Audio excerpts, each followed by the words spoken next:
Saiba que esse mês de novembro agora é um mês em que se combate e se previne a surdez. A gente só lembra que algo está funcionando bem quando a gente começa a ter problema aí nesse movimento dos ouvidos, de escutar.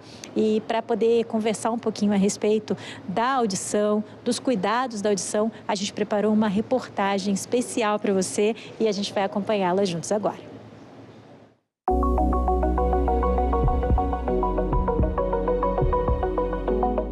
Já imaginou não poder ouvir a música que adora, o Eu Te Amo de uma pessoa querida, viver em um completo silêncio? A perda auditiva no Jonas foi descoberta de forma tardia, somente a partir dos 7 anos de idade.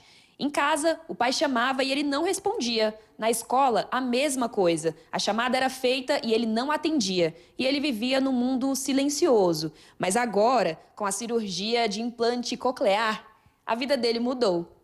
Me conta, Jonas, o que foi a primeira coisa que você fez quando você teve sua recuperação, se recuperou direitinho? O que você fez depois de você voltar a escutar? A primeira coisa que eu fiz foi procurar ouvir novos sons. Uma das coisas que eu procurei fazer foi fazer uma viagem, porque eu queria ouvir o mundo. Eu estava muito feliz por aquela realização e fiz uma viagem para a cidade do meu pai, no interior da Paraíba, e fui ouvindo a música. Uma coisa que para muitos é simples, mas para mim foi uma novidade muito grande que eu não conseguia fazer anteriormente ao implante coclear. O Dia Nacional de Prevenção e Combate à Surdez é celebrado no dia 10 de novembro, data que reacende o alerta para a perda auditiva. Somente no Brasil, cerca de 10 milhões de pessoas têm algum problema auditivo. Dessas, 2.700.000 convivem com a surdez profunda, ou seja, são incapazes de ouvir qualquer som.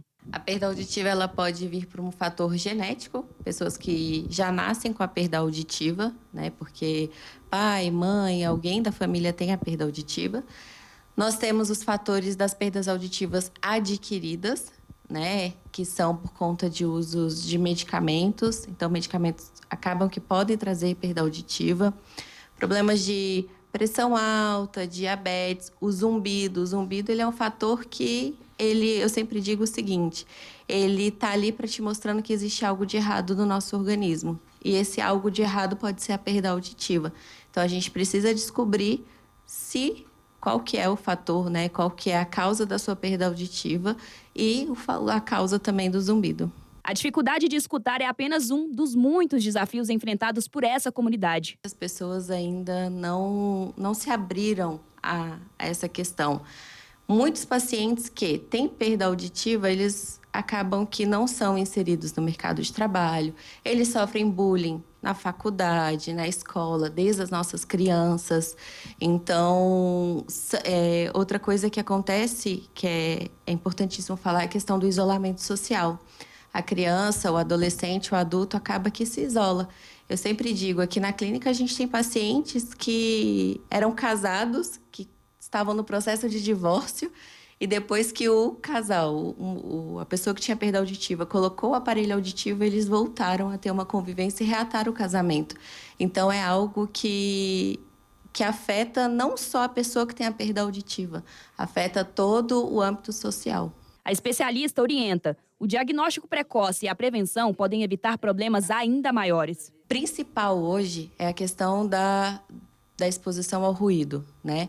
É um dado até alarmante que a Organização Mundial de Saúde trouxe, foi que em 2050 cerca de 1 bilhão de jovens e adolescentes vão ter perda auditiva, né? Jovens, adolescentes e adultos vão ter perda auditiva por conta da exposição ao ruído, porque eles acabam que não estão cuidando da audição, usando os EPIs, por exemplo, quem trabalha em construção civil, aeroporto, precisam utilizar os EPIs. E quando esses EPIs são ignorados, acaba que pode trazer a perda auditiva. O uso excessivo dos fones de ouvido. O que é o uso excessivo dos fones de ouvido? É quando você passa mais de 10 horas utilizando os fones de ouvido num volume muito alto. Isso não é recomendado. O recomendado é sempre você utilizar o fone de ouvido de forma correta. Qual é a forma correta? Uma delas é você utilizar o fone de ouvido estilo abafador, que são esses modelos maiores, né? Então, esses são os mais indicados. que eles não vão lá dentro do seu ouvido, não fica próximo à membrana timpânica. E o volume ideal é sempre aquele que a pessoa que está do seu lado não escute. E o volume ele tem que ser numa forma mais natural. Utiliza 1 hora, faz um repouso auditivo de 1 hora e depois volta a utilizar por 1 hora. Então, a gente tem que tomar esses certos cuidados. A informação é o caminho e a inclusão é necessária.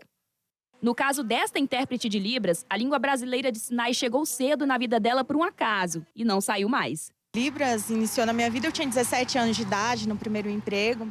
E foi quando o meu supervisor contratou um professor surdo para fazer parte de um projeto de treinamento para caixas de supermercado ali da região aqui de Brasília.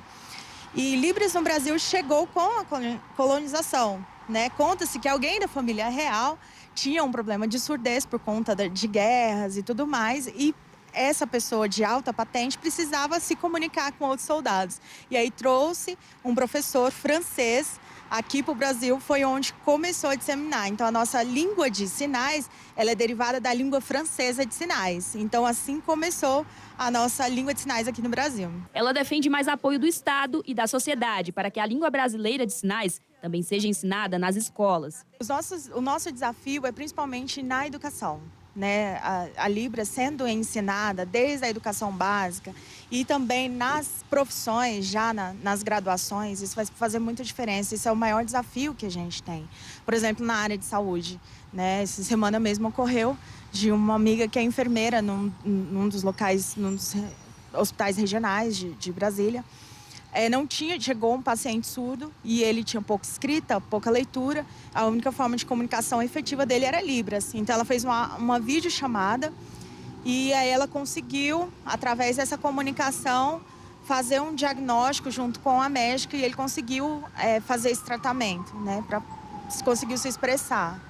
Nós ainda estamos caminhando, né? Tivemos algumas conquistas, como a Lei de Libras, como a LBI, que é a Lei Brasileira de Inclusão, como também a profissão da regulamentação da profissão do tradutor e intérprete de Libras. Ainda estamos caminhando em algumas pautas, né?